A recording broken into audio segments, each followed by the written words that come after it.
Wistworking in Prehistory. There have been two species capable of working wist, both descendants of Norna habilis.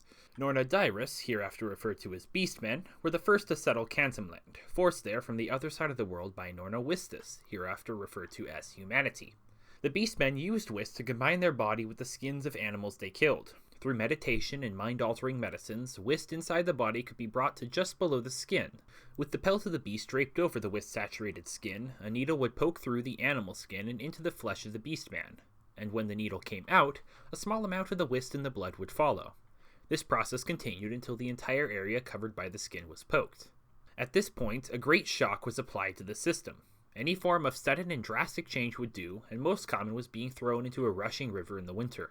This shock would cause a disturbance in the natural balance of wist in the body, and the shift in what was previously a very relaxed and stable system would cause a tear in the local wist field, right where the animal skin was laid and woven with that wist-saturated blood. This restructuring would graft the animal skin to the person on a wist field level, and grant supernatural abilities based on several factors, such as what animal the skin was from and where the skin was grafted to. For example, a common starter procedure would place a pig's snout over the nose, granting a much stronger sense of smell and taste.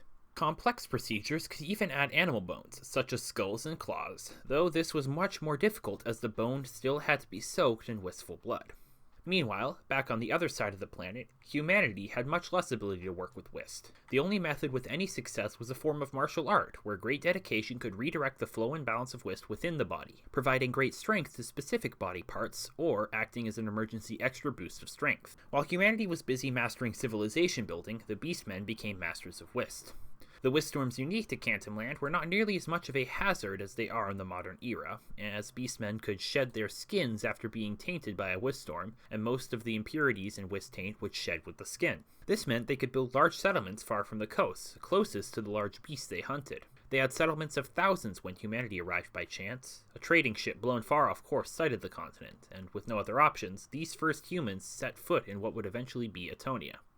Contact between the people did not occur until well after humanity's arrival, however, as Cantamland is a large continent. Before contact, humanity learned their own way to take advantage of the dry, wistful air. By focusing their wist into the stomach, a tendril of pure wist could be extracted by a long, flexible stick and pulled out of the body. These wist threads were greatly useful for the settlers, and widespread wist pulling was standard within a generation. That generation and the next were the first to travel past Blanolenia River, marking the first time humanity attempted to live in the land of wist storms. They soon learned they were not the first people to live there, however, and contact was finally made with the Beastmen. Trading of resources and knowledge was rather successful, until the trade of wistworking technologies was attempted. Neither species had the evolutionary adaptations that allowed for the bodily abuse their wistworking required. Beastmen could not easily force sticks down their esophagus without severe internal bleeding, and humanity could not lose the amount of blood required to create a clean bond with the beast skins.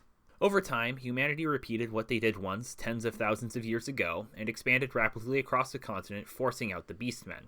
Crossbreeding and conflict eventually eradicated the Beastmen from Nornlane entirely, and their existence and way of working wist faded into myth.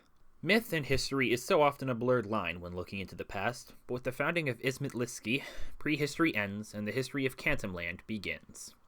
Join me next week for the history of Cantamland. If you enjoyed this video and would like to see more, please subscribe. Thank you so much for watching.